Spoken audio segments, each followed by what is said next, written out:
नमस्कार दोस्तों, स्वागत है आपका अपना ही YouTube चैनल टुडे एग्जाम पर। दोस्तों, जैसा कि बिहार एसएससी और एसआई के ऊपर जो वीडियो प्रैक्टिस सेट चल रही है, जिसमें टोटल 40 वीडियो आने वाली है, इसमें से आज आप ये 16वीं वीडियो वॉच कर रहे हैं। इससे पहले हमने आपको 15 video plus 2 additional video SI के ऊपर प्रोवाइड करा दिया है। आशा करते हैं कि आप देखे ही होंगे। हाल फिलहाल में बहुत सारे टॉपिक बैच, जैसे संविधान का टॉपिक बैच है, स्पोर्ट्स का टॉपिक बैच है ना, और टॉपिक बैच करीब 12-13 चैप्टर हमने करा दिया। तो इन सबों को कर लेने के बाद आपको इस एग्जाम में कोई भी दिक्कत नहीं होगी। और बिहार एसएससी जाते जाते जब तक ये 40 क्लास होगी, तब अगर आप पूरे फॉलो करके बिहार एसएससी के एग्जाम में बैठोगे तो देखोगे सब सारा प्रश्न आपको हलवा लगेगा, है ना। क्योंकि लो लेवल की क्वेश्चन आप खुद ही पढ़ लेते हैं, मैं उस लेवल का नहीं पढ़ाऊंगा। जहां आप फंसोगे वैसा क्वेश्चन की जिक्र मैं करता हूं अपने प्रैक्टिस सेट के दौरान। तो ये क्रॉस कोर्स के जैसा काम करता है। जैसे कि आपने पास्ट में कई सारे एग्जाम्स के अंदर देखा कि मैंने 80% तक क्वेश्चन मिला के दिया है। हाँ, चैनल छोटा है, थोड़ा बोलना पड़ता है। कुछ दिन के बाद ये बोलना बंद कर दूंगा जब आप ये समझना स्टार्ट कर दोगे, ठीक है, कि भीड़ से हटके भी काम अच्छा हो सकता है। चलिए शुरू करते हैं आज का ये वीडियो पहले प्रश्नों के साथ। पीडीएफ के संबंधित कोई भी जानकारी चाहिए, लिंक डिस्क्रिप्शन में दिया गया है। व्हाट्सएप की लिंक है, ये लिंक को क्लिक करेंगे आपको व्हाट्सएप पे रिडायरेक्ट करेगा और आपको जो है व्हाट्सएप पे मैसेज करके जो भी एक्टिव पीडीएफ सीरीज है उनके बारे में आपको जानकारी लेना है। हमारे यहाँ एसएससी की प्योरली रिफाइंड कंटेंट मिलेगा। एसएससी के एग्जाम में 80% क्वेश्चन तक जो है आपको स्कोर कराने की हम गारंटी लेते हैं, किसी भी क्लास में, कोई भी मतलब एग्जाम के लिए, ठीक है मेरे भाई। तो जो भी बच्चे इच्छुक है, यहाँ पे क्लिक करके आप जो है बात कर सकते हैं पीडीएफ के लिए। और पीडीएफ की कॉस्ट कोई 99, 599, 299 नहीं, एक समोसे के जैसे ही रखा जाता है यहाँ पे, जैसा कि आप जानते हैं, ताकि आपके आत्मसम्मान की भी रक्षा हो और आप मन लगा के पढ़े भी। चलिए शुरू करते हैं पहले प्रश्नों के साथ। पहला जो है, नई संसद भवन में सेंगोल को स्थापित करने से पहले यह किस संग्रहालय में रखा गया था। देखिए, सेंगोल जो है ये चर्चा का विषय बन गया है जब से आपका नया संसद भवन का उद्घाटन हुआ है। नया संसद भवन का जो है उद्घाटन कब हुआ है? इसी साल हुआ है 2023 में, माननीय प्रधानमंत्री जो है मोदी साहब के द्वारा, है ना। तो ये जो है आनंद भवन संग्रहालय इलाहाबाद में रखा गया था सेंगेल को। सेंगेल का थोड़ा सा इतिहास में झांके तो सेंगोल जो है तमिल भाषा के शब्द सेमई से लिया गया है, जिसका अर्थ होता है नीति परायणता। इस सेंगोल का सर्वोच्च महत्व जो है चोल शासन प्रणाली के दौरान हुआ था, ठीक है मेरे भाई। सेंगोल क्या होता था कि उस समय जो राजा पावर में हुआ करता था, खास करके चोल वंश के शासक, तो कहीं भी जाते थे तो अपने साथ सेंगोल को कैरी करते थे, जो उसको एक अलग लुक प्रदान करता था और लोग समझ जाते थे कि वर्तमान में ये सत्ता में है, ठीक है। और जब सत्ता का हस्तांतरण होता था, जैसे सत्ता का हस्तांतरण कहने से तात्पर्य है कि जब एक शासक गद्दी छोड़ के दूसरे शासक को सौंपते थे, तो जो है शुभ, जैसे आजकल मस्कट किसी खेल में क्या होता है, आपको मैं एक दिन समझाया था ना, गुड लक के लिए, उसी प्रकार से सेंगोल को हस्तांतरित किए जाते थे जब सत्ता को हस्तांतरण दिया जाता था दूसरे शासक को। आई होप आप समझ गए होंगे। मेरा सारा भाषा देसी होता है, मेरा काम है समझाना और आपके माइंड में एकदम छाप देना, क्योंकि भाई किताबी भाषा का यूज करेंगे तो अभी सुनोगे, अगले क्षण भूल जाओगे। इसीलिए हर चीज वही देसी अंदाज में होता है ना। अंत तक झेल लिए आप मेरे क्लास को 6 महीना, तो आपको जो है जीके जीएस में अच्छा होने से कोई ताकत नहीं रोक सकती, ठीक है। इसके अलावा इसे आजाद भारत में प्रथम प्रधानमंत्री पंडित जवाहरलाल नेहरू को पहली बार सौंपा गया था। कब सौंपा गया था? 14 अगस्त 1947 को सी राजा गोपालाचारी से विचार विमर्श के बाद, ठीक है मेरे भाई। इसके अलावा वर्तमान में सेंगोल को नई संसद भवन में रखा गया है, जिसका उद्घाटन 2023 में किया गया है। नई संसद भवन के वास्तुकार कौन है? विमल पटेल है। ये करेंट सेक्शन से क्वेश्चन छपेंगे। साथ ही साथ रामपुरवा बैल का नाम आपने सुना होगा। रामपुरवा बैल, ये बिहार से ही ले जाया गया रामपुरवा बैल को, और इसे जो है राष्ट्रपति भवन में रखा गया है। राष्ट्रपति भवन में रखा गया है। तो ये भी एक क्वेश्चन याद रखिएगा, इसे एसएससी सीजीएल ने पूछा है कि रामपुरवा बैल, और पिछले साल के एमटीएस 2022 ने भी पूछा है, तो 2 बार हो गया, 1 साल में रिपीट, है ना। तो ये भी ध्यान रखिएगा, रामपुरवा बैल राष्ट्रपति भवन में है, सेंगोल जो है नई संसद भवन में है। नई संसद भवन के जो है उद्घाटन मोदी साहब ने किए। कब किए? 2023 में किए। सेंगोल का अर्थ होता है नीति परायणता। किस शब्द से लिया गया है? सेमई से। किस वंश से जुड़े हुए हैं? चोल शासक से।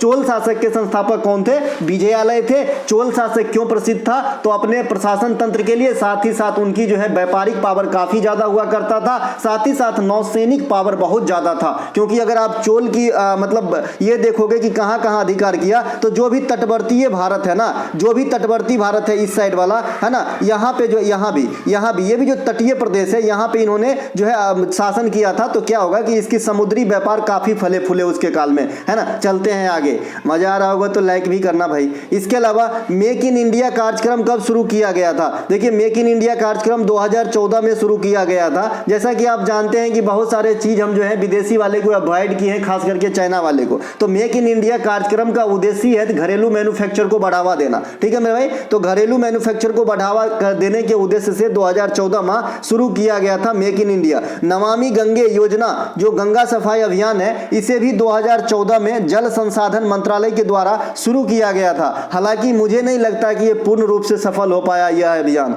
इसके अलावा मिशन इंद्रधनुष अभियान ये 2014 में आया था केंद्रीय स्वास्थ्य मंत्रालय के द्वारा, और ये टीकाकरण से संबंधित है। एक बार क्वेश्चन पूछो कि भैया ये जो आपका मिशन इंद्रधनुष है, इसमें कितने जो है रोग के टीका को जो है इंक्लूड किया गया है, तो आप बताएंगे 7, है ना। इसके अंतर्गत 7 प्रकार की बीमारियों का टीका अवेलेबल है। इनके अलावा प्रधानमंत्री मुद्रा योजना, अब ये मुद्रा का मैं फुल फॉर्म आपको बता चुका हूं, क्योंकि मुद्रा में हमेशा आर का फुल फॉर्म आपसे पूछता है। आर का होता है रीफाइनेंस। क्या होता है? रीफाइनेंस। तो ये जो मुद्रा योजना है ये 2015 में स्टार्ट किया गया था। इस महत्वाकांक्षी योजना में 3 प्रकार के लोन मुहैया कराए जाते हैं। देखिए है योजना एक ही, लेकिन इसमें लोन की कैडर बांटे हैं 3 भागों में। एक वो शिशु वाले में, है ना, एक वो शिशु है, एक वो किशोर है और एक वो तरुण है। तो सबसे छोटका कौन? तो शिशु। तो शिशु वाले में 50,000 रुपया मिलता है लोन, है ना, मैक्सिमम। और जो आपका किशोर है इसमें 50K से लेके 5 लाख तक मिलता है। और जो तरुण है इसमें मैक्सिमम 10 लाख तक का लोन मिलता है। तो ये 3 कैडर है,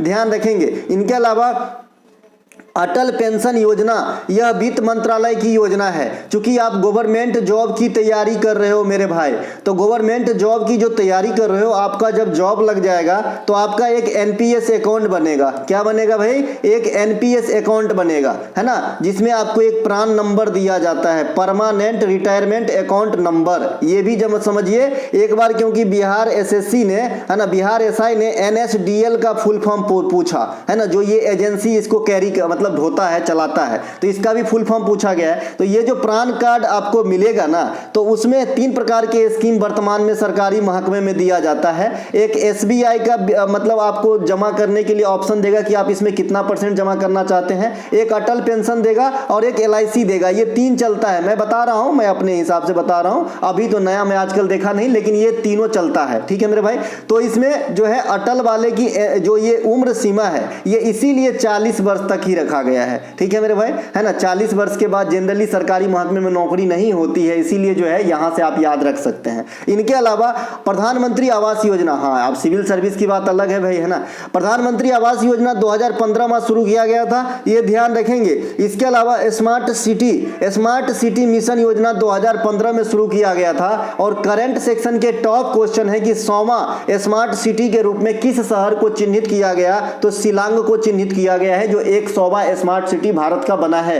देखिए कोई भी राज्य, कोई भी स्टेट, कोई भी केंद्र शासित प्रदेश, कोई भी शहर जो रिकॉर्ड रखता है उसको जरूर याद रखिएगा बिहार के एग्जाम के लिहाज से, ठीक है। जैसे इंदौर सबसे स्वच्छ शहर है, जैसे केरल पहला डिजिटल राज्य है, जैसे आपका जम्मू कश्मीर पहला डिजिटल केंद्र शासित प्रदेश है, जैसे आपका गुजरात में पहला सौर ऊर्जा से संचालित गांव मोढेरा मिला है, जैसे आपका सांची मध्य प्रदेश सौर ऊर्जा से संचालित पहली सिटी मिली है। इसके अलावा इंदौर दुनिया की सबसे बड़ी गोबर गैस प्लांट वाले स्थान मिला है, जो सेमीकॉन इंडिया के तहत सेमीकंडक्टर नीति गुजरात को मिला है। ये सब जरूर ध्यान रखिएगा कि पहली बार कहां कुछ हो रहा है। अगर प्राचीन स्टैटिक्स रूप में बात करें तो डिगबोई में पहली बार तेल मिला था। इसके अलावा सीमेंट की फैक्ट्री कहां? रिसरा में पहला जूट की फैक्ट्री मिला था। ये सब जरूर ध्यान रखिएगा। पिंपरी सिंदरी पेनिसिलिन उर्वरक की कारखाना जरूर ध्यान रखिएगा मेरे भाई। सब चीज रिवीजन करवा देंगे, नो टेंशन, है ना। आप सिर्फ बस थोड़ा सा विश्वास दिखाइए थोड़ी दिन, और उसके बाद बताइएगा अपने जीके का पोजीशन। इसके अलावा हाल में ही रिलीज पुस्तक आजादी के लेखक लेखिका कौन है? ये न्यू सीरीज की पुस्तक है, अरुंधति राय जी इनके लेखिका हैं। अरुंधति राय की अन्य पुस्तकों में आएंगे तो सबसे फेमस इसका हुआ the god of small things, भगवान का छोटा सा सामान, है ना। इनके अलावा the ministry of utmost happiness, ये भी इनके प्रमुख पुस्तकों में से है ना। हाल में रिलीज पुस्तक अंबेडकर ए लाइफ शशि थरूर की पुस्तक है। एन ईरा ऑफ डार्कनेस भी शशि थरूर की पुस्तक है। पंडित एंड पंडितरी भी शशि थरूर की पुस्तक है। द पैराडॉक्सिकल प्राइम मिनिस्टर भी शशि थरूर की पुस्तक है। इनके अलावा सैटनिक वर्सेज, इनके लेखक हैं आपका सैटनिक वर्सेज कहिए, विक्ट्री सिटी कहिए, मिडनाइट चिल्ड्रेन कहिए, सलमान रश्दी। विक्रम सेठ की पुस्तक काफी एग्जाम में आता है ना, a suitable boy a suitable girl, इन दोनों को जरूर ध्यान रखिएगा। इसके अलावा एगो व्हाइट टाइगर पुस्तक भी काफी बार पूछा गया है, तो ये अरविंद अडिगा साहब का पुस्तक है जो इनको प्राइज दिलाया था 2008 ईस्वी में। इनके अलावा प्लेइंग इट माय वे, ये सचिन तेंदुलकर की पुस्तक है और अभी अभी बानखेड़े स्टेडियम में इनका प्रतिमा को स्थापित किया गया है वर्ल्ड कप के दौरान, तो इन्हें भी ध्यान रखेंगे। इनके अलावा a century is not enough, ये सौरव गांगुली साहब की पुस्तक है। सौरव गांगुली साहब इंडिया का भूतपूर्व कप्तान, दादा के नाम से मशहूर,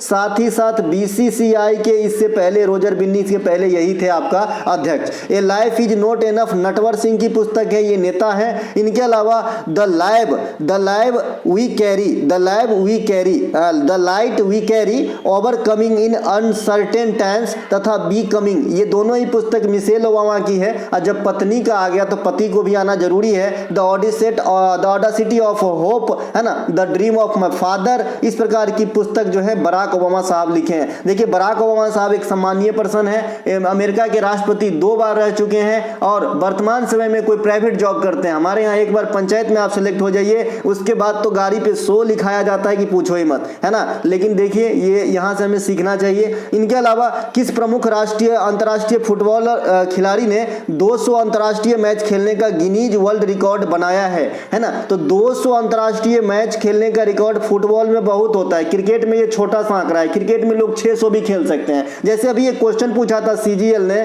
कि 400 T20 मैच खेलने का रिकॉर्ड किस भारतीय के नाम है, तो इसका आंसर है जी रोहित शर्मा। अब क्रिकेट से बात हो गई, थोड़ा सा आंसर बता दूं क्योंकि बहुत सारे आंकड़ा बदल गया है। क्रिकेट में जो है तीसरा सर्वाधिक रन बनाने का रिकॉर्ड वनडे क्रिकेट में अब विराट कोहली के नाम है ना। पहले चौथा स्थान पे था, अब तीसरा स्थान पे हो गया। अब रिकी पॉन्टिंग को ढकेल दिया है आगे, ठीक है मेरे भाई। इसके अलावा जो इंटरनेशनल ओडीआई क्रिकेट में 50 शतक 50 100 मारने का रिकॉर्ड भी किसके नाम, विराट कोहली के नाम। वर्ल्ड कप 2023 में गोल्डन बैट किसके नाम, विराट कोहली के नाम, प्लेयर ऑफ द सीरीज होने के चलते। इसके अलावा जो ये क्रिस्टियानो रोनाल्डो, इसका आंसर है 200 अंतर्राष्ट्रीय क्रिकेट मैच, माफ कीजिएगा, फुटबॉल मैच खेले हैं। इसके अलावा फीफा वर्ल्ड कप 2026 कहां होगा, अमेरिका, मैक्सिको और कनाडा के अंदर होगा। फीफा 2022 कहां पर हुआ था, कतर के अंदर हुआ था। यहां पर विजेता कौन रहे थे,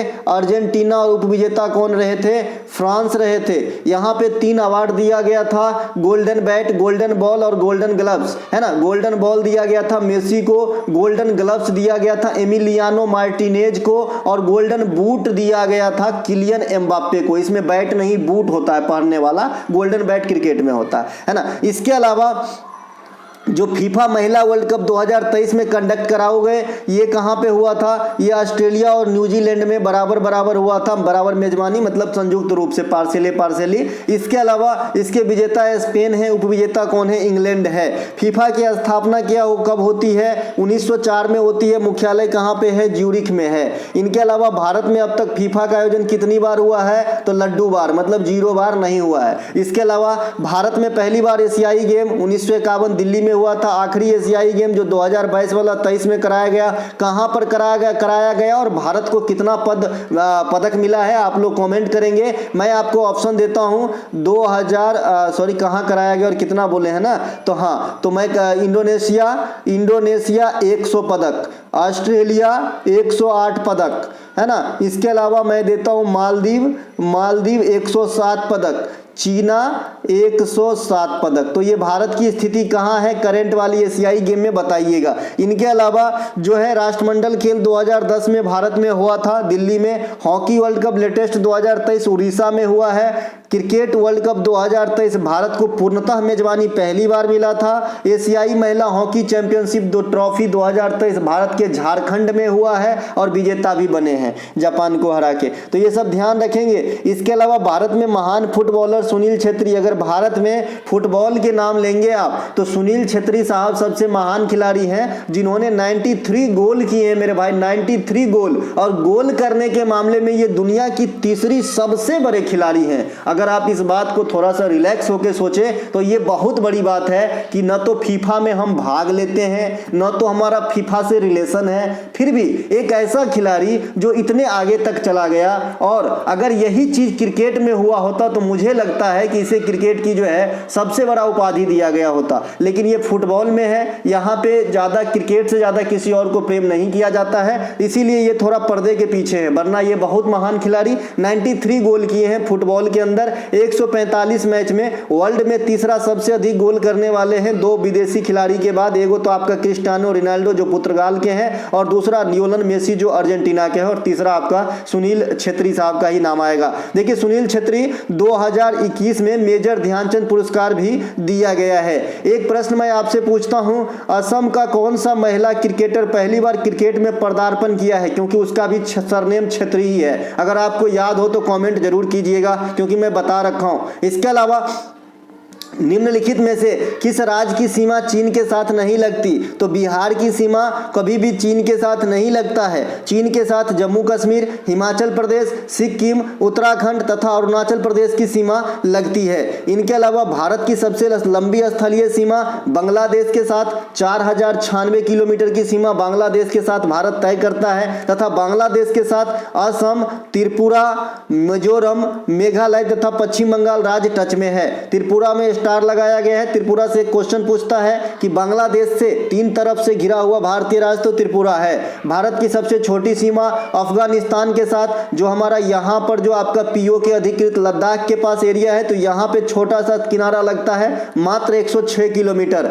भारत और चीन के बीच मैकमोहन रेखा स्थित है, ध्यान रखेंगे। ब्रिक्स बैंक, जिसे न्यू डेवलपमेंट बैंक कहते हैं, BRICK, ब्रिक्स है ना, इसमें आपका ब्राजील, रसिया, इंडिया, चाइना और साउथ अफ्रीका का गुट है। तो इसकी जो अपनी बैंक है पर्सनल, इसे ब्रिक्स बैंक या न्यू डेवलपमेंट बैंक कहते हैं। इसकी मुख्यालय संघाई चाइना के अंदर है। साथ ही इसके अध्यक्ष का अभी तबादला कुछ ही दिन पहले हुआ है। तो वर्तमान में जो अध्यक्ष है ये डिल्मा रोसेफ है, जो ब्राजील की प्रथम महिला राष्ट्रपति भी थी। तो कहीं से भी क्वेश्चन लपक सकता है, कोई भी वर्ड क्वेश्चन बन सकता है। आप आराम से सुनते जाएं और जेहन में रखते जाएं। इंडियन सोसाइटी की स्थापना 1872 में किसके द्वारा किया गया था? दोस्तों इस वीडियो में साइंस के क्वेश्चन आपको लास्ट में देखने को मिलेगा, जैसा कि आप जानते हैं, ठीक है।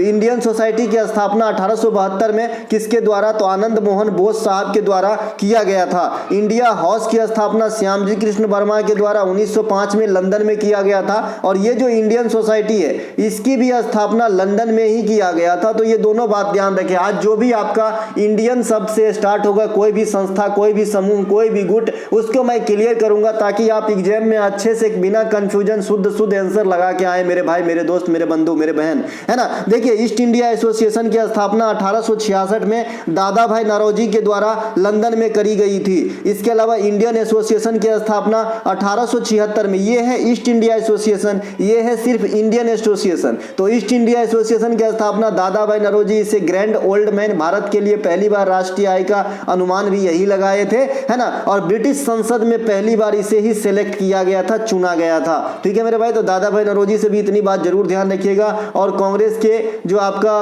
कोलकाता अधिवेशन 1906 होता है, इंपोर्टेंसी रखती है जनरल कॉम्पिटिटिव एग्जाम में, क्योंकि यहाँ पे स्वराज शब्द का प्रयोग किया गया था। इसके भी अध्यक्षता कौन संभाल रहे थे? दादा भाई नौरोजी संभाल रहे थे। तो इंडियन एसोसिएशन की स्थापना 1876 में सुरेंद्र नाथ बनर्जी तथा आनंद मोहन बोस साहब के सहयोग से कोलकाता में किया गया था। भारतीय राष्ट्रीय कॉन्फ्रेंस है, ये कांग्रेस मत समझना, एक कांग्रेस है जो 1885 में स्थापना हुआ था, और आपके सामने वर्तमान में भी कांग्रेस जो है जीवित है ना। तो भारतीय राष्ट्रीय कॉन्फ्रेंस की स्थापना 1883 में सुरेंद्र नाथ बनर्जी के द्वारा किया गया था। और भारतीय राष्ट्रीय कांग्रेस की स्थापना 1885 में A.O. ह्यूम के द्वारा किया गया था। अली अकबर खान का संबंध किस वाद्य यंत्र से है? ये सरोद प्ले करते हैं अली अकबर खान। अली अकबर खान सरोद से अन्य संबंधित कलाकार देखेंगे तो अमजद अली खान, इसे सरोद का जो है जादूगर भी कह सकते हैं, सरोद के मास्टर कह सकते हैं। अलाउद्दीन खान, बुद्धसेन दास गुप्ता, विश्वजीत राय चौधरी, है ना, मुकेश शर्मा का भी नाम इसमें जोड़ सकते हैं, ये सब सरोद प्ले करते हैं। इनके अलावा TN कृष्णन, कन्नाकुड्डी वैद्यनाथन यानी के वैद्यनाथन, L सुब्रमण्यम, संगीता राजन, ये सभी के सभी वायलिन प्ले करते हैं। बिस्मिल्लाह खान, हुसैन खान ये शहनाई प्ले करते हैं, जिसमें बिस्मिल्लाह खान को बिहार के एग्जाम में काफ़ी ज़्यादा पसंद किया जाता है। वैसे तो इन्हें हर जगह ही पसंद किया जाता है और किया जाना भी चाहिए, क्योंकि जो आवाज़ है, जो एक शहनाई की आवाज़ है, वो शादी तक ही पहले सीमित रहता था, लेकिन ये अपने दम पर इसे विश्वव्यापी बना दिया। तो ऐसे कैरेक्टर को नमन है जो कोई चीज़ ठानता है और करता है ना भाई। तो इन्हें पूछा जाना चाहिए। बिस्मिल्लाह खान साहब का जन्म बिहार के बक्सर स्थित डुमरावा गांव में हुआ था, है ना। तो ये बात भी आपको ध्यान रखना है। इन्हें भारत सरकार के चारों पुरस्कार जो टॉप के हैं दिए गए हैं, पद्मश्री, पद्म भूषण, विभूषण और भारत रत्न। ठीक है, भारत रत्न बिस्मिल्लाह खान साहब को 2001 में दिया गया है। बृजभूषण काबरा, श्री कृष्णा नलिन, विश्वमोहन भट्ट ये गिटार से संबंधित है। बाद बाकी पंडित रविशंकर, निखिल बनर्जी, अनुष्का शंकर, अरविंद पारेख ये सब जो है आपका कहाँ चला जाएगा भाई, सितार में। इनके अलावा किस प्रकार के रीट का शाब्दिक अर्थ होता है, शरीर को प्रस्तुत किया जाए तो बंदी प्रतिरक्षक। ये जो है आम आदमी के हित में होता है, आम आदमी के हित में होता है। इसीलिए आप सुने होंगे कि 24 आवर से ज़्यादा किसी को भी जो है हिरासत में नहीं रखा जाता, वो जो है किसी न्यायालय के समक्ष पेश करना होता है। अगर आप इल्ज़ाम लगाए हो या फिर आप चाहते हो कि भाई इस पे जो है दोष लगाया जाए, सिद्ध किया जाए, तो आपको 24 घंटे के अंदर किसी भी न्यायालय के समक्ष पेश करना होता है। तो इस प्रकार की एक रीट होती है जो सर्वोच्च न्यायालय और हाई कोर्ट दोनों जारी करते हैं, जिसका नाम है बंदी प्रतिरक्षीकरण। प्रतिरक्षीकरण से मतलब ये रक्षा करने से, है ना। तो ये जो है शरीर को जो है आपका पेश करने वाली ऑर्डर देता है। सर्वोच्च न्यायालय अनुच्छेद 32 के अनुसार जो है रीट जारी करते हैं। वहीं पर आपका जो हाई कोर्ट है, ये 5 प्रकार की रीट कौन सी है पहले ये समझा दिया गया है। प्रतिरक्षण, परमादेश, प्राधिकार, प्रसिदेश, परमाधिकार अधिकार, प्रतिषेध, उत्प्रेषण अधिकार, उत्प्रेषण और अधिकार परीक्षा, है ना। ये दोनों एक साथ है। अधिकार परीक्षा एक अलग होता है, उत्प्रेषण अलग, प्रतिषेध अलग, परमादेश अधिकार और बंदी प्रतिरक्षण, ये 5 गो है। इसके अलावा हाई कोर्ट भी रीट जारी करते हैं जी। ये आर्टिकल 226 का प्रयोग करता है हाई कोर्ट और 32 प्रयोग करता है सुप्रीम कोर्ट। हाई कोर्ट अनुच्छेद 214 में हाई कोर्ट राज्य के लिए व्यवस्था की जाएगी हाई कोर्ट का, और अनुच्छेद 124 में सुप्रीम कोर्ट की गठन से संबंधित जो है बातों को रखा गया है।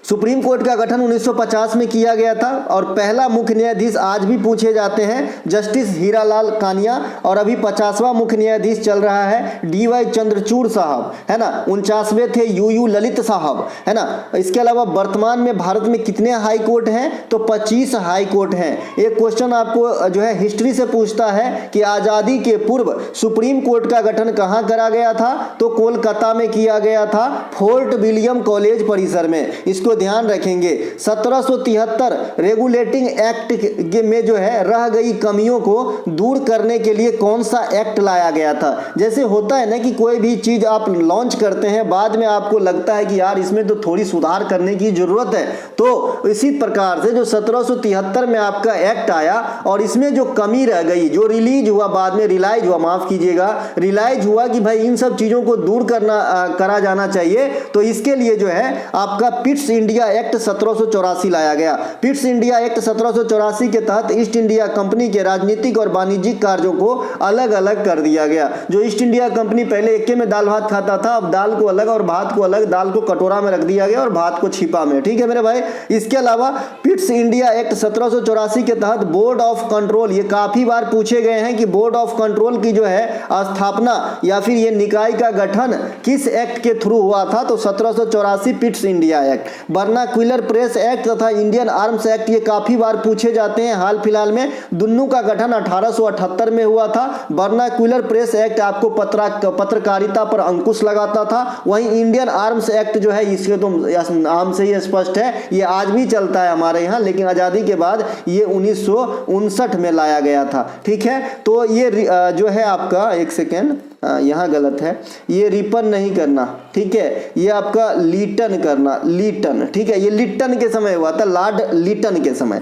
इसके अलावा 1909 भारत सरकार अधिनियम को मॉर्ले मिंटो सुधार अधिनियम भी कहा जाता है। सांप्रदायिक चुनाव, संप्रदाय से आप भी समझ गए होंगे, सांप्रदायिक चुनाव इसी में इंट्रोड्यूस करवाया गया था। 1919 भारत सरकार अधिनियम मॉन्टेग्यू चेम्सफोर्ड योजना, है ना, ये जो है आपका इसी के बाद आप ये जो है मतलब जालियांवाला बाग हत्याकांड भी इसी गवर्नर के काल में हुआ था, यानी चेम्सफोर्ड के काल में, ठीक है, रॉलेट एक्ट वगैरह। इसके अलावा साहित्यिक दर्पण नामक प्राचीन पुस्तक किसके द्वारा लिखा गया है? देखिए साहित्यिक दर्पण नामक पुस्तक जो है विश्वनाथ के द्वारा लिखा गया है। पद्मावत के लेखक कौन है? मलिक मोहम्मद जैसी हैं। इनके अलावा भवभूति के द्वारा मालती माधव नामक पुस्तक भवभूति के द्वारा लिखा गया है। अलबरूनी ने किताब उल हिंद लिखे हैं, बहुत ज्यादा विद्वान थे ये। कादम्बरी के लेखक बाण भट्ट, है ना।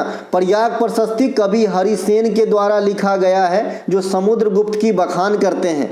बुद्ध चरित्र के लेखक अश्वघोष हैं, इसे बौद्धों का रामायण कहा जाता है। बुद्ध चरित्र को बौद्धों का रामायण कहा जाता है। इसके अलावा कल्पसूत्र ये जैन ग्रंथ है, इसके लेखक भद्रबाहु हैं। इनके अलावा लोकसभा में प्रोटेम स्पीकर की नियुक्ति कौन करते हैं? तो ये भारत के राष्ट्रपति करते हैं। जो वरिष्ठ सदस्य होते हैं लोकसभा के अंदर, किसी कारणवश लोकसभा का अध्यक्ष उपाध्यक्ष न हो तो प्रोटेम स्पीकर की नियुक्ति राष्ट्रपति के द्वारा किया जाता है, जो अस्थायी होता है। इसके अलावा लोकसभा अध्यक्ष की जो चुनाव होता है या सिलेक्शन होता है, ये लोकसभा के सदस्यों के द्वारा ही किया जाता है। यहाँ पे चुनाव शब्द को काट दीजिएगा, चुनना लिखिएगा, ठीक है। लोकसभा अध्यक्ष की जो लोकसभा के अध्यक्ष लोकसभा के सदस्यों के द्वारा बनाए जाते हैं, ऐसा लिखिएगा। चुनाव थोड़ा सा यहाँ गलत बैठेगा। इसके अलावा भारत में राष्ट्रपति संघ में कार्यपालिका का भारत के राष्ट्रपति संघ में कार्यपालिका का प्रधान होता है पकानी, मतलब 53 आर्टिकल से,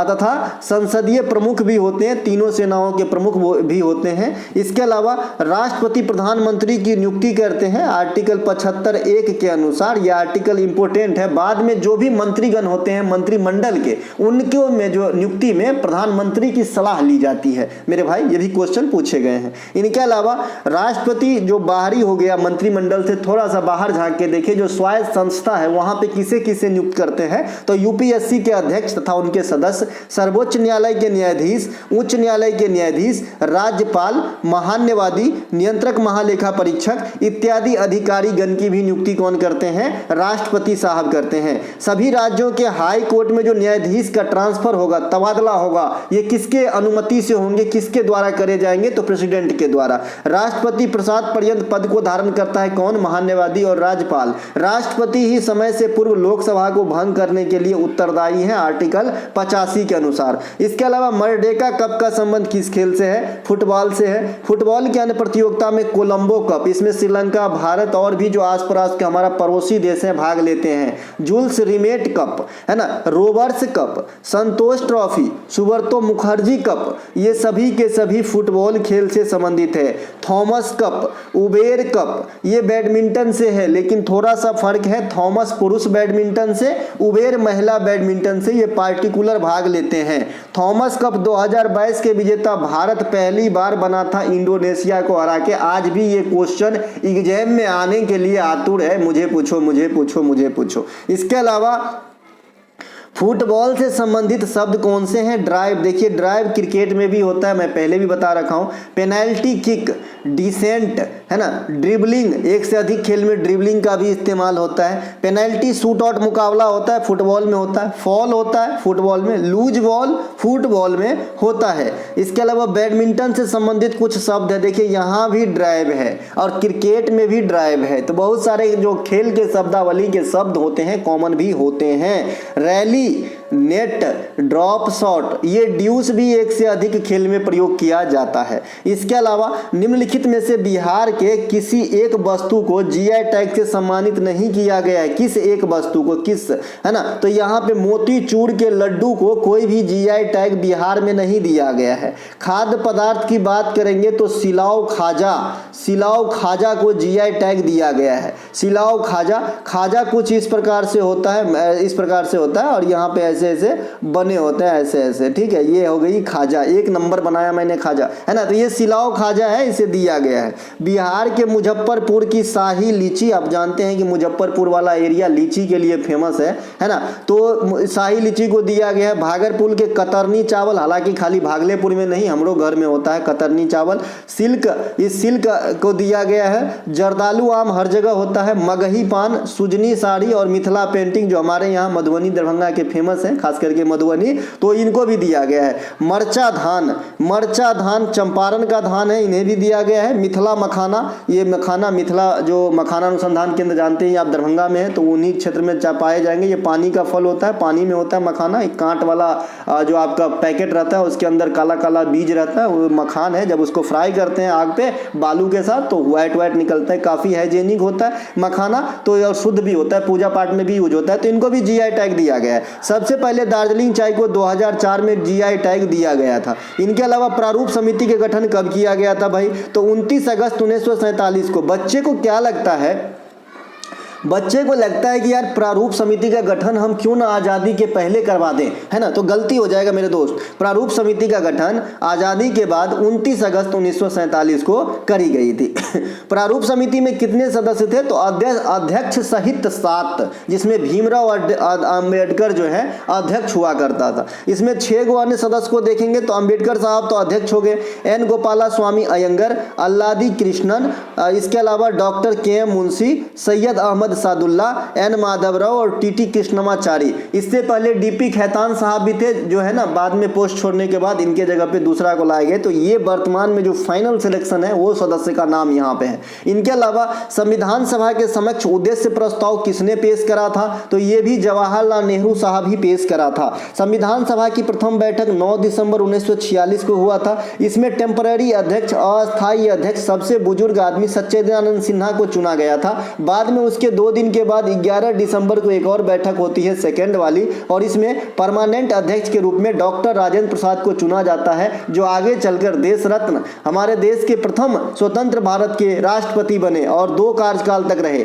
इनके अलावा संविधान को 26 नवंबर 1949 को अंगीकार किया गया था तथा 26 जनवरी 1950 को लागू किया गया था। 26 जनवरी 1950 को लागू किस लिए किया गया था, क्योंकि लाहौर अधिवेशन जहां पे हमने पूर्ण स्वतंत्रता की मांग की थी, उन यादों को ताजा करने के लिए। 1923 में मनाया गया गणतंत्र दिवस कितने नंबर की गणतंत्र दिवस है दादा, 74वें नंबर की गणतंत्र दिवस है। इसमें चीफ गेस्ट के रूप में कौन आया था, इजिप्ट के राष्ट्रपति, मिस्र के राष्ट्रपति अब्दुल फतेह अल सीसी। इसके अलावा मौलिक अधिकार के अंतर्गत किस अनुच्छेद के तहत यह प्रावधान किया गया है कि अंतःकरण की ओर धर्म आबाद रूप से माने आचरण और प्रचार करने की स्वतंत्रता होगी, तो यह अनुच्छेद 25 कहता है आप अपने धर्म की आबाद रूप से जो है प्रचार प्रसार करो, कोई भी धर्म मानो, हमें कोई भी फर्क नहीं पड़ता। ये भारत धर्मनिरपेक्ष राज्य है, यहाँ सभी को शरण दिया जाता है। इसीलिए अनुच्छेद 25 में इस बातों का जिक्र भी करा गया है, जो हमारा एक मौलिक अधिकार है धार्मिक अधिकार के अंतर्गत। देखिए मौलिक अधिकार कहाँ से, यूएसए के संविधान से प्रेरित है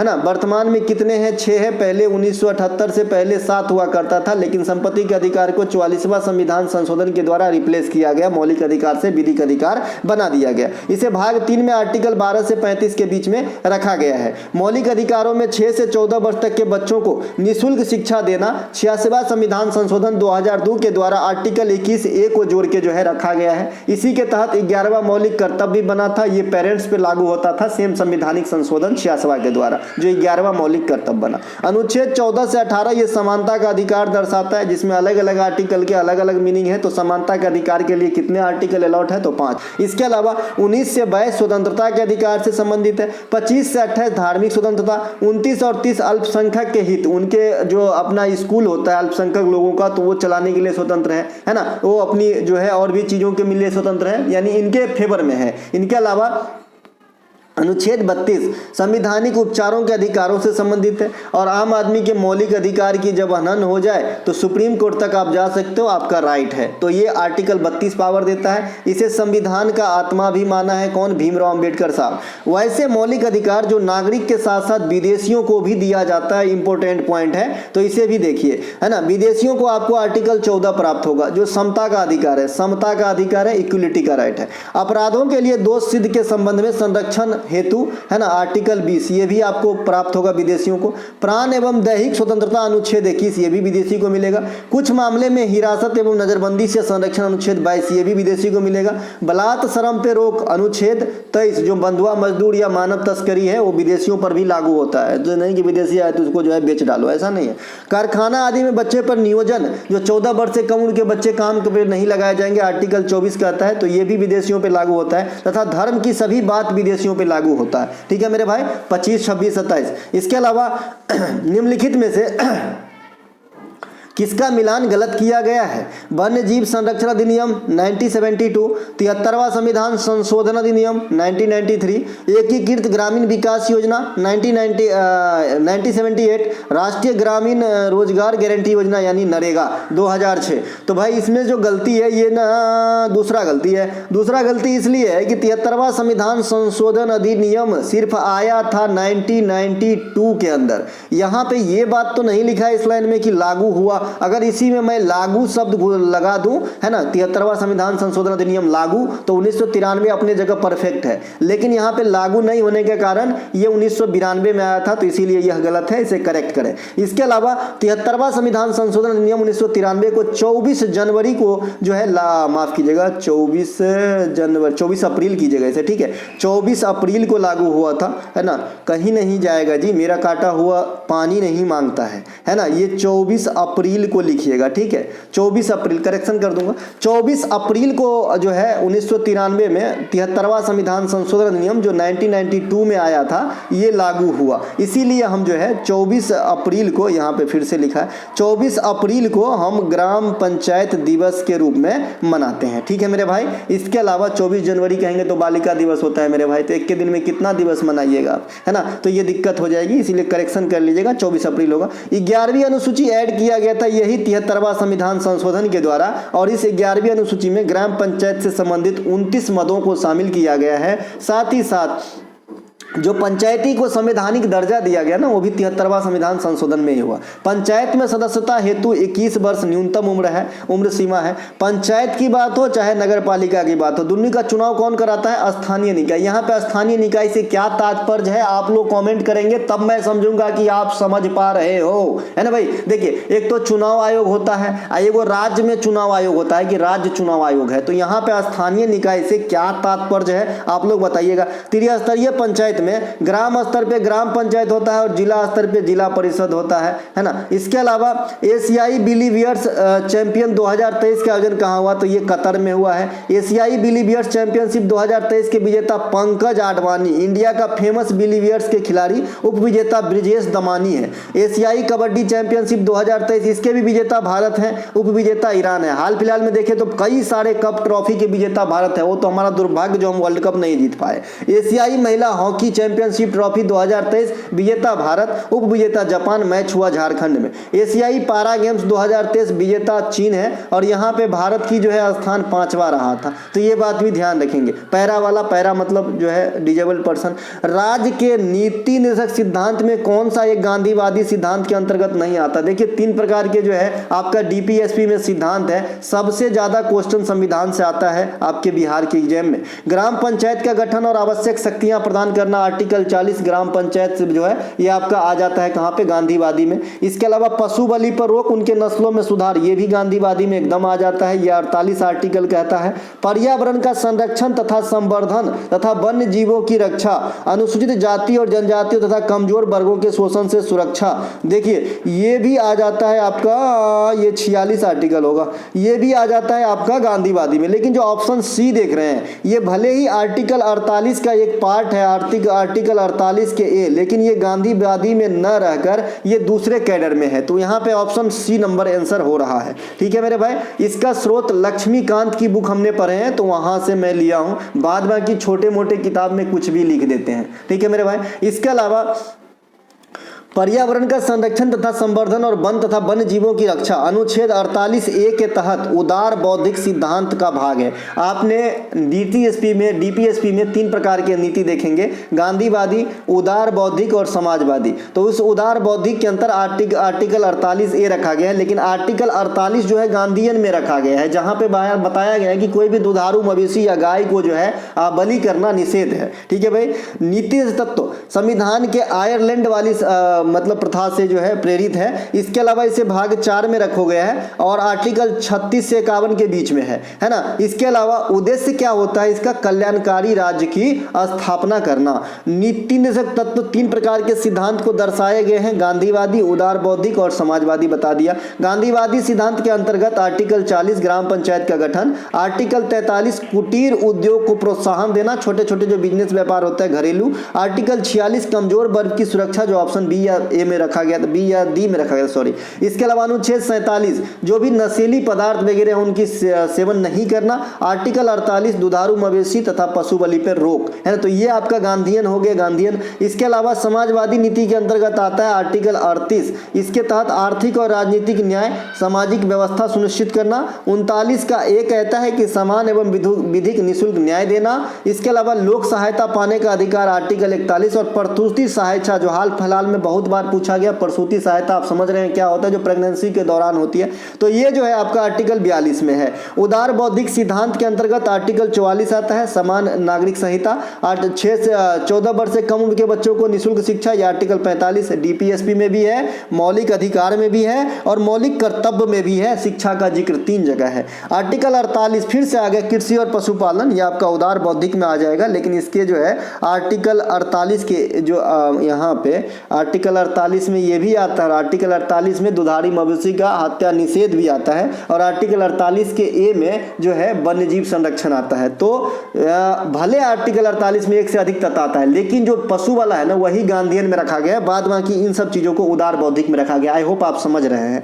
इसके अलावा आर्टिकल 49 इसमें क्या होता है, जो सार्वजनिक हित के जगह है उनको संरक्षित रखना। 50 का न्यायपालिका से कार्यपालिका का पृथकीकरण या अलगाव। आर्टिकल 51 अंतर्राष्ट्रीय शांति और सुरक्षा को बढ़ावा देना। ज्वालामुखी सक्रियता के दौरान किस प्रकार की झील बनती है? तो ये भैया ज्वालामुखी झील बनती है। ज्वालामुखी झील क्या होती है? जब ज्वालामुखी आपका फटता है तो पृथ्वी से जो है मैग्मा बाहर निकलती है। मैग्मा जो बाहर निकलती है क्रेटर के सहायता से निकलता है, जहां से फट के निकलता है। मान लीजिए ये मुंह से निकल रहा है तो इस मुंह को हम क्रेटर कहते हैं। ये पृथ्वी है मान लीजिए, तो इसे हम क्रेटर कहते हैं, है ना। तो यही क्रेटर जब लंबा हो जाता है, फैल जाता है, मैग्मा निकलते निकलते, स्वाभाविक सी बात है फोर्स के साथ निकलता है, फटेगा, चौड़ा होगा। जब इसी क्रेटर में ठंडा होने के बाद जो ये फटा हुआ रहता है तो उसमें जब पानी जमा होता है उसे कोल्डेरो कहते हैं, कोल्डेरो। तो इसे कोल्डेरो लेक भी कहते हैं या फिर साधारण भाषा में ज्वालामुखी लेक या ज्वालामुखी झील भी कहा जाता है। होप आप समझे। इसके अलावा जो ज्वालामुखी में पदार्थ निकलता है, ज्वालामुखी में जो पदार्थ निकलता है, जब तक ये नीचे है द्रवीभूत शैल जो बहुत गर्म रहता है, तप्त रहता है, ये जो बाहर निकलता है तो अंदर में हम इसे मैग्मा के नाम से जानते हैं। और जब ये बाहर निकलता है तो इसी पदार्थ को हम लावा कहते हैं। और जब यही लावा जम के ठोस रूप धारण कर लेता है तो इस प्रकार से चट्टान का निर्माण लेता है, जिसे हम कहते हैं आग्नेय चट्टान। क्या कहते हैं भाई? आग्नेय चट्टान कहते हैं। तो इस प्रकार से ध्यान रखेंगे। इनके अलावा दुनिया की सबसे अधिक ज्वालामुखी कहां पे आता है? प्रशांत महासागर के बेल्ट में आता है ना। मैंने आपको बता रखा है। ज्वालामुखी क्रिया ये बता दिया, मैग्मा नीचे रहेगा, ऊपर आएगा तो लावा, जब जमेगा तो आग्नेय चट्टान। भारत का एकमात्र सक्रिय ज्वालामुखी बैरन द्वीप है। ये कहाँ पे है? आपका अंडमान निकोबार द्वीप समूह में स्थित है। इनके अलावा आल्पस और हिमालय किस प्रकार के पर्वत के उदाहरण है? भैया युवा बलित पर्वत है। युवा मतलब जवान बलित पर्वत है, कमसीन है। इनके अलावा हिमालय पर्वत है ना श्रृंखला एशिया महादेश में है, जबकि अल्पस जो है ये आपका यूरोप महाद्वीप में है। दुनिया की सबसे पुरानी पर्वत श्रेणी अरावली है जो भारत में स्थित है। सबसे ऊंची चोटी गुरु शेखर है अरावली का, और अरावली पर्वत राजस्थान, हरियाणा, दिल्ली, गुजरात इत्यादि क्षेत्र में फैले हुए हैं। इनके अलावा हिमालय पर्वत का निर्माण कैसे हुआ है? तो यूरेशियन और इंडियन प्लेट के टकराने से हुआ है। प्लेट टेक्टोनिक के सिद्धांत के अनुसार, प्लेट विवर्तनिका सिद्धांत के अनुसार हिमालय की सबसे ऊंची चोटी माउंट एवरेस्ट है। भारत के महान सर्वेक्षक जॉर्ज एवरेस्ट के नाम पे जो है माउंट एवरेस्ट का नाम रखा गया है। माउंट एवरेस्ट का प्रसार अभी भी जारी है, मतलब बढ़ रहा है ऊंचाई। ठीक है। मौजूदा हाइट 8850.5 मापा गया है, लेकिन आई होप आपके ऑप्शन में 8850 मीटर ही आएगा। जी, आपका माउंट एवरेस्ट को जो है नेपाल में सागर माथा कहा जाता है। हिमालय की जगह पे प्राचीन काल में टेथिज सागर हुआ करता था, और जब दोनों तरीके से प्लेट टकराए, है ना, तो सागर जो है ना, विलुप्त हो गए जगह से। हिमालय नदी के विशेषता प्रवाह दर अधिक होती है। हिमालय की नदी की क्या विशेषता होती है कि उसकी करंट ज़्यादा होता है। करंट करने का मतलब नदी की चाल ज़्यादा होगा, मिट्टी की कटाव होगी, मिट्टी जो है मटमैला हो जाएगा। साथ ही साथ वहाँ के मिट्टी जो होता है ना, पानी जो होता है जिस जगह को सींचता है मिट्टी को उपजाऊ बनाता है, क्योंकि उसमें मिनरल्स वगैरह होते हैं। आप कई सारे कारण निकाल सकते हैं हिमालयी नदी का। जबकि आप अगर पेनिनसुलर इंडिया में आएंगे, प्रायद्वीपीय भारत में आएंगे, तो यहाँ की नदी की प्रवाह दर कम होती है, यानी धीरे धीरे फ्लो होता है। यहाँ की नदी में साल भर पानी नहीं भी रह सकता है, साथ ही पानी थोड़ा साफ होता है। तो ये सब भी ध्यान रखेंगे, यहाँ से भी क्वेश्चन आया है। इसके अलावा निम्नलिखित में से किस देश की राजधानी सही नहीं लिखी गई है। देखिए, ऑस्ट्रेलिया की राजधानी कैनबरा है, अपने जगह सही है। चेक गणराज्य की राजधानी प्राग है, अपने जगह सही है। फिनलैंड की राजधानी हेलेंसिकी है, यहीं पे हमें 1952 में पहली बार व्यक्तिगत रूप से ओलंपिक में केडी यादव के द्वारा कांस्य पदक प्राप्त किए थे हम कुश्ती के अंदर, तो हेलेंसिकी भी सही है। संयुक्त अरब अमीरात, दुबई नहीं भाई, संयुक्त अरब अमीरात की राजधानी है आपका अबू धाबी। कहाँ है? Abu Dhabi. भले दुबई सबसे जो है फेमस शहर है वहाँ का,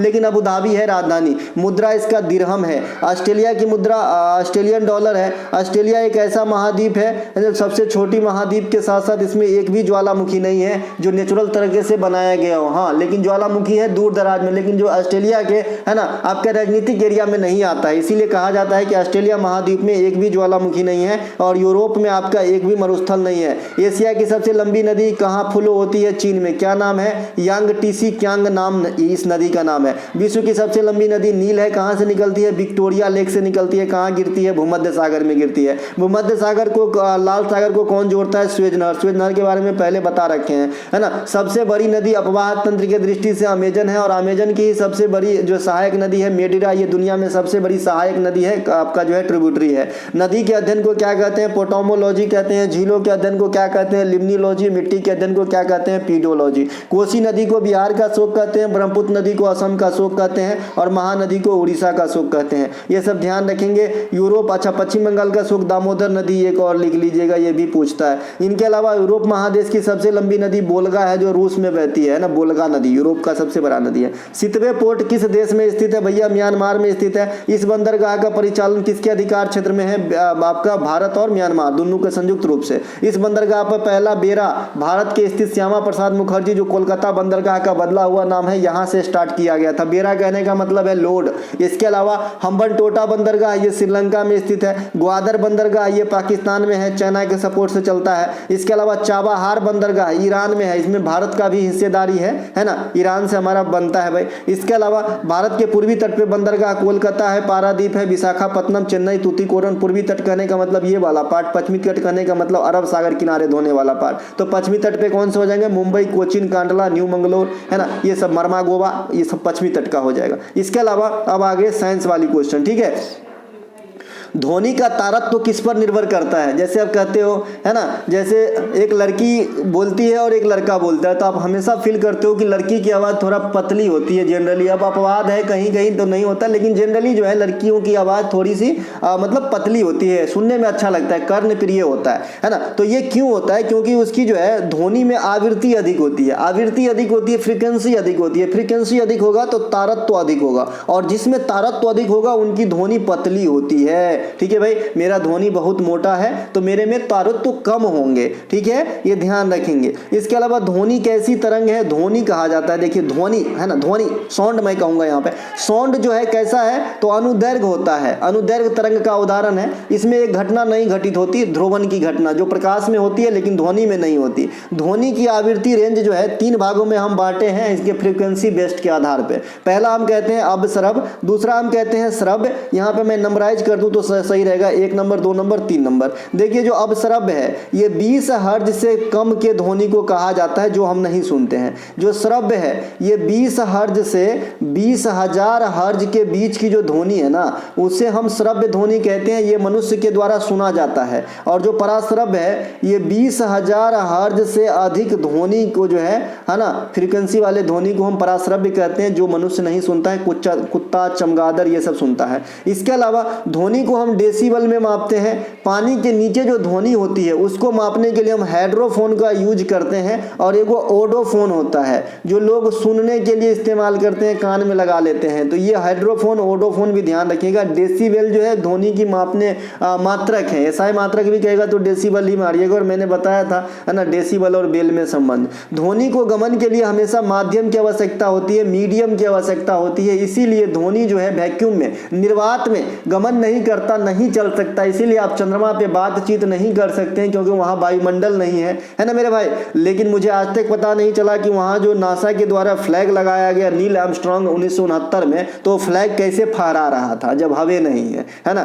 तो भैया मानना पड़ेगा। इसके अलावा ध्वनि का एसआई मात्रक डेसिबल है ना। और रात के समय जो आवासीय सेक्टर होता है वहाँ पे जो है इंडिया में ध्वनि को जो मापा गया है शोर को 45 डेसिबल है ना। ये बात अलग है कि जब विकेट गिराते हैं इंडिया विपक्षी टीम को तो 127 डेसिबल हो जाता है मैदान का आपका जो है शोर।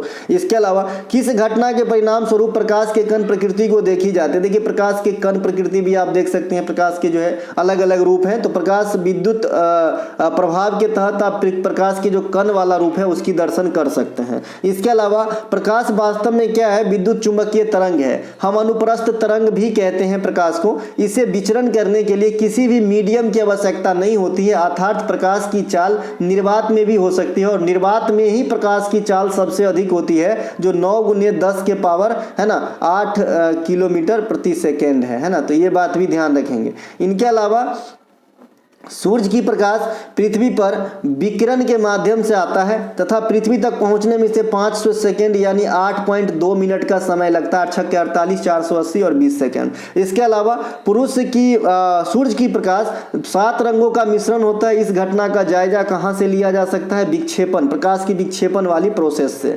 7 वर्णों में लाल रंग की तरंग दैर्घ्य सबसे अधिक होती है और पर्पल की सबसे कम होती है। इसका मतलब लाल की प्रकीर्णन सबसे कम होगी और पर्पल की प्रकीर्णन सबसे अधिक होगी। यही कारण है कि सिग्नल जो खतरे वाली सिग्नल होती है लाल रंग का इस्तेमाल किया जाता है कि जो स्रोत मतलब जो दर्शक है उसके आंख पे डायरेक्ट इफेक्ट करे, कि ज्यादा छितराए नहीं, ज्यादा प्रकीर्णित न हो। ठीक है मेरे भाई। इसके अलावा साबुन का बुलबुला चमकता है प्रकाश के व्यक्तीकरण के कारण, तो ये सब ध्यान रखेंगे। इनके अलावा किस तापमान पर जल का घनत्व सबसे अधिक होता है, तो 4 डिग्री टेम्परेचर पर जल का घनत्व सबसे अधिक होता है। जल का एक अपना विशिष्ट गुण होता है कि जब आप जल को गर्म करेंगे तो पहले सिकुड़ता है। ध्यान से देखिएगा, किसी बर्तन में जब जल को आप गर्म करेंगे तो पहला कुछ क्षणों तक गैस पर चढ़ाएंगे तो पहले सिकुड़ेगा, उस समय इसकी आयतन घटता रहता है। और जब यह टेम्परेचर 4 डिग्री सी से आगे बढ़ जाता है तब फिर खौलने वाली प्रोसेस में आता है। बुलबुला ऊपर की तरफ आएगा और आयतन जो है इसका बढ़ना स्टार्ट हो जाता है और घनत्व घटना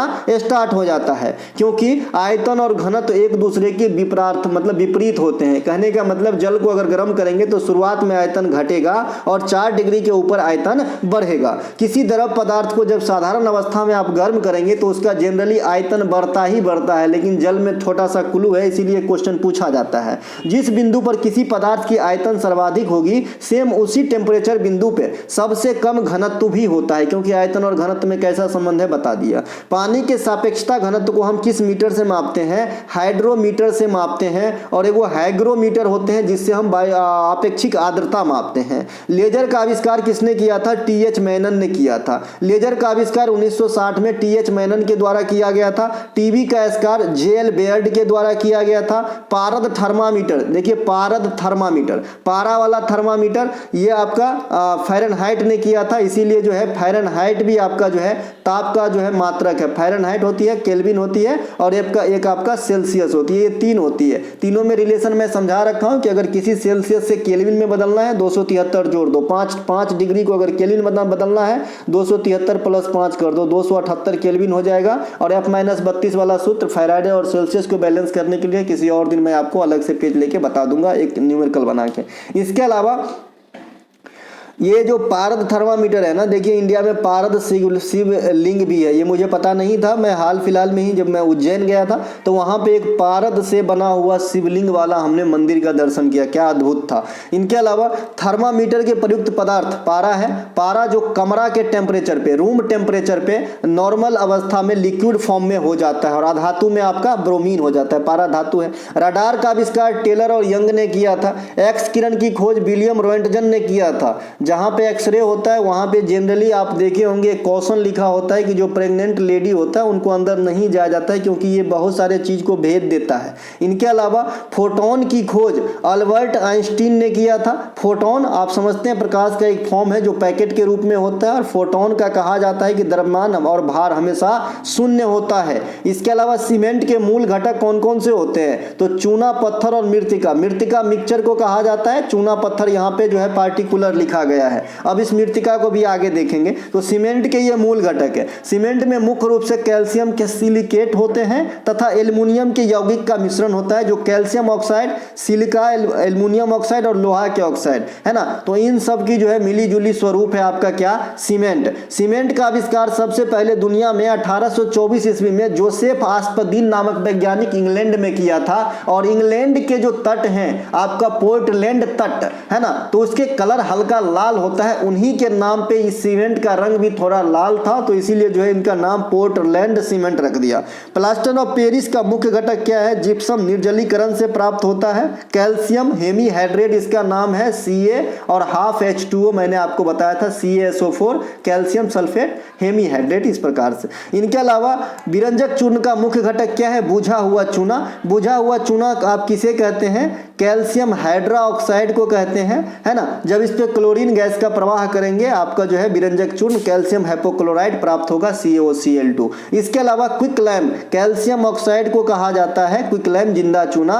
कैल्शियम ऑक्साइड तथा बुझा हुआ चूना को कैल्शियम हाइड्रोक्साइड कहते हैं, इसका सूत्र मैंने अभी लिख दिया था। और जिंदा चूना से बुझा हुआ चूना प्राप्त करने की विधि क्या है, अगर आप लोग समझ पाओ तो बहुत अच्छा समझ रखते हो। इसके अलावा उत्कृष्ट धातु को घोलने के लिए निम्नलिखित में से किसका प्रयोग होता है, तो एक्वा रेजिया का। एक्वा रेजिया जिसे हिंदी में अम्लराज कहते हैं, इसमें दो अम्ल होता है, एक तो आपका हाइड्रोक्लोरिक अम्ल जिसका 3 भाग और 75% और 25% होता है आपका HNO3, ये इसको नाइट्रिक अम्ल कहते हैं। तो इन दोनों के संयोग से जो है आपका अम्लराज का फॉर्मेशन होता है, जो एक लौता द्रव है जिसमें स्वर्ण सोना घुल जाता है, इसीलिए इतना महंगा है, बाद बाकी कोई भी अम्ल में नहीं घुलता। इनके अलावा पेट में जो भोजन के माध्यम से जीवाणु चले जाते हैं या फिर भोजन को अम्लीय मोड में ले जाना है पेट के अंदर भोजन पचने हेतु, तो ये कौन करता है, हाइड्रोक्लोरिक अम्ल HCl, जिसका रिसाव कहाँ से होता है, उदर से, पेट से। सभी प्रकार के बैटरी में कौन सा अम्ल, H2SO4, लेकिन सूखा सेल में नहीं, क्योंकि सूखा सेल में अम्ल नहीं, उसमें जो है सूखा पदार्थ भरे होते हैं। ठीक है मेरे भाई, तो सूखा सेल कहते हैं जिसे एक बार यूज करो फेंक दो, और एक जो है सेकेंडरी सेल होता है जिसको जो है डिस्चार्ज होने के बाद चार्ज करेंगे, उसमें हमने H2SO4 को भरना है। H2SO4 को आयल ऑफ विट्रियोल कहते हैं तथा इसे रसायन का राजा भी कहते हैं। दूध में लैक्टिक अम्ल, घास फूस में ऑक्जेलिक और बेंजोइक दोनों अम्ल होता है ना, ध्यान रखेंगे। इसके अलावा खाद्य पदार्थों को संरक्षण हेतु सोडियम बेंजोएट, या फिर ऑप्शन में सोडियम बेंजोएट नहीं है तो बेंजोइक अम्ल से काम चला लेंगे। सूक्ष्म जीवों द्वारा कार्बनिक यौगिक के एल्कोहल में उत्पादन को क्या कहते हैं, किण्वन कहते हैं, फर्मेंटेशन कहते हैं। गाँव में देसी दारू जो बनाते हैं ये इसी प्रक्रिया का उदाहरण है। मामूली कटपट जाने पर फिटकरी द्वारा दाढ़ी काटने वाले दुकान सैलून में आप देखते हैं फिटकरी से ऐसा मसाज कर देता है, ये क्या करता है, चमक लाता है जी नहीं। आपके अगर मान लीजिए कहीं लग गया है ब्लेड गलती से, कभी कभी दिखता भी नहीं है, बहुत सूक्ष्म लगता है, खून जरूरी नहीं कि खूने निकले, है ना, तो वो फिटकरी लगा देता है। इससे क्या होता है, बहाव रुक जाता है अगर खून निकलने वाला हो तो, अस्कंदन के कारण। इसके अलावा किसी पदार्थ को ठोस से सीधे जब आप गैस में परिवर्तन देखते हो ना, उस घटना को ऊर्ध्वपातन कहते हैं, जैसे कपूर, नेफ्थिलीन। इसके अलावा समुद्री जल को किस प्रोसेस से शुद्ध करते हैं, तो डिस्टिलेशन, इसे हिंदी में आसवन प्रोसेस कहते हैं। ये बहुत ही ज्यादा महंगा है इसीलिए, नहीं तो इंडिया में पानी की कमी कभी नहीं होती, चाहे किसी भी देश में नहीं होती। इसके अलावा निम्नलिखित रसायन तथा इसका उपयोग किसका मिलान गलत किया गया है, कॉपर सल्फेट फंगस को निष्क्रिय करना, पेनिसिलिन प्रतिजैविक एंटीबायोटिक एकदम सही है, यूरिया उर्वरक सही है, इनमें से कोई नहीं, तो भाई ये कहा इनमें से कोई नहीं होगा। ठीक है मेरे भाई, इनमें से कोई नहीं होगा, क्योंकि देखिए जो है कॉपर सल्फेट बराबर आप जो है फंगस को निष्क्रिय करने के लिए इस्तेमाल कर सकते हैं। पेनिसिलिन तो एंटीबायोटिक है, सब जानते हैं, यूरिया उर्वरक है। घर में यूज होता है भाई। पेनिसिलिन के आविष्कारक जो है कौन है? Alexander Fleming. और भारत में पहला पेनिसिलिन की फैक्ट्री कहाँ लगा? पिंपरी में। और उर्वरक इसी प्रकार का नाम है सिंदरी, है ना, लेकिन जगह अलग है। यूरिया का आविष्कार कृत्रिम विधि से कौन किए थे? बोलहर ने। लेकिन पेशाब में यूरिया का पता दूसरा वैज्ञानिक ने लगाया था। तो आज तक जब भी एग्जामिनर ने पूछा यही पूछा कि किसने बनाया था, तो बोलहर ने। यूरिया में लगभग 46 से 48% जो है नाइट्रोजन होता है, नाइट्रोजनी उर्वरक है। इसके अलावा वायुमंडल में सबसे अधिक नाइट्रोजन है 78%, दूसरा स्थान है आपका ऑक्सीजन का 21%। यूरिया का सूत्र भी पूछता है NH2CONH2, है ना। अगर इसको बैलेंस भी कर ले तो दूसरा चीज भी आप लिख सकते हो, चूंकि ये आप जो है संतुलित अवस्था में है। अगर आप इसे कंबाइंड लिखना चाहे तो कोई दिक्कत नहीं है ना। इसे आप लिख सकते हो, दुगो N है ना, तो 2 CH4 एगो लिख लीजिए, एक सेकेंड CH4, तो 4 गो हाइड्रोजन लिख लिया आपने, 2 हाइड्रोजन 4 गो हाइड्रोजन। अब क्या बच गया? C भी आपने लिख लिया, एगो N2O लिख लो, है ना। हमको लगता है बैलेंस हो गया। इस प्रकार से जो है आप लिख सकते हो, कोई दिक्कत नहीं है। तो दोस्तों ये थे आपके प्रैक्टिस सेट का वीडियो, है ना, 16वां। अगर आपको अच्छा लगे तो अपने दोस्तों वगैरह में शेयर करें। PDF से जानकारी चाहिए, डिस्क्रिप्शन में लिंक दिया गया है, क्लिक करके आप बात कर सकते हैं। जय हिंद दोस्तों।